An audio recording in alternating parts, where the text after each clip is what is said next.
వీడి డెడ్ బాడీతో మనం అనుకున్నది సాధించాలి. నీ చావు ప్రభుత్వానికి కనువిప్పు కావాలి.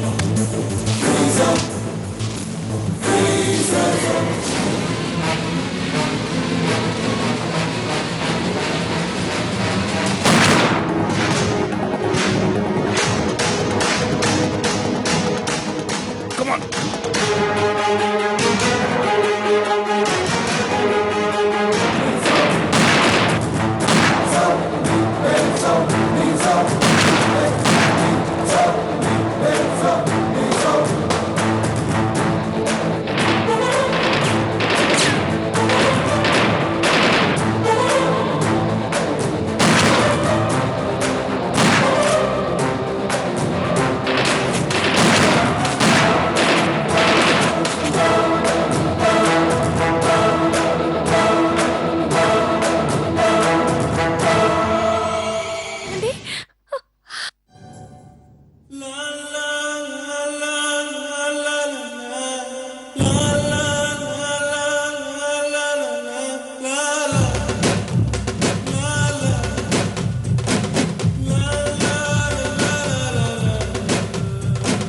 నేస్తమా నేస్తమా నీ కోసం గాలినై వచ్చిన నేడు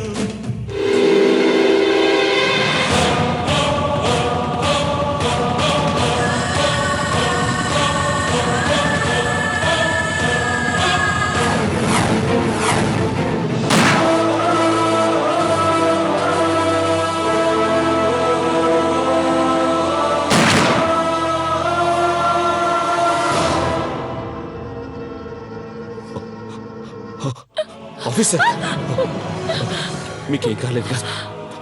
ఇట్స్ ఓకే, ఇట్స్ ఓకే. మీ ప్రాణాల్ని కాపాడడానికి తన ప్రాణాల్ని లెక్క చేయకుండా సావిత్రి ముందడుగు వేసింది. ఓ భారతీయ స్త్రీ తన పసుపు కుంకుమల కోసం ఎంతకైనా తెగిస్తుంది, ప్రాణత్యాగమైనా చేస్తుంది అనడానికి మీ భార్య సావిత్రి ఉదాహరణ.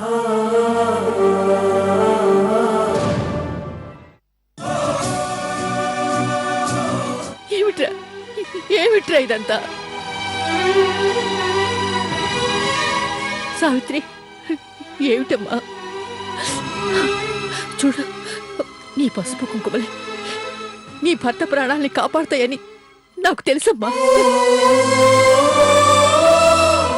రాజశేఖర్, సావిత్రి నీకు అండగా ఉండగా నిన్ను పుట్టించిన దేవుడు కూడా నిన్నేం చేయలేడురా. నాన్న, మీ గురించి టీవీలో చూసి నీకేమైపోతుందో అని ఎంత టెన్షన్ పడ్డావో తెలుసా? నా బంగారు తల్లి, నువ్వు కనిపించకపోయేసరికి ఏమైందో ఏమో అని తలడిల్లిపోయానమ్మా. నేను మీ గురించి పడ్డ నరకయాతన ఇంత తీపి కబురుగా మారుతుందనుకోలేదమ్మా. వచ్చేసాను కదా, ఎందుకు బాధపడతావు? మీలాంటి మంచి వాళ్ళకి ఎన్ని కష్టాలు ఎందుకు వస్తాయండి? పిచ్చిదానా, మంచితనం అంటే మంచి గురించి ఆలోచించడం, మంచి పనులు చేయడం ఒకటే కాదు సావిత్రి. కష్టాల్ని, బాధల్ని సహించడం, భరించడం కూడా. అందుకే ఇవన్నీ. మిమ్మల్ని ఇద్దరిని ఇలా చూస్తుంటే మళ్ళీ మరో జన్మెత్తొచ్చినట్టుగా అనిపిస్తుంది.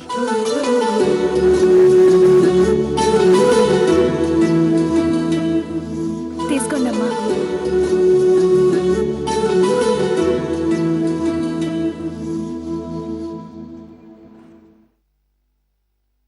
గండమైతే గడిచింది కాని భవానీ మాత చెప్పిన మాటలు తలుచుకుంటుంటే భయంగా ఉంది రాశి. సావిత్రి కడుపు పండి ఈ ఇంటికి వారసులొస్తే ఇంకెలాంటి ప్రమాదాలు జరగవురా.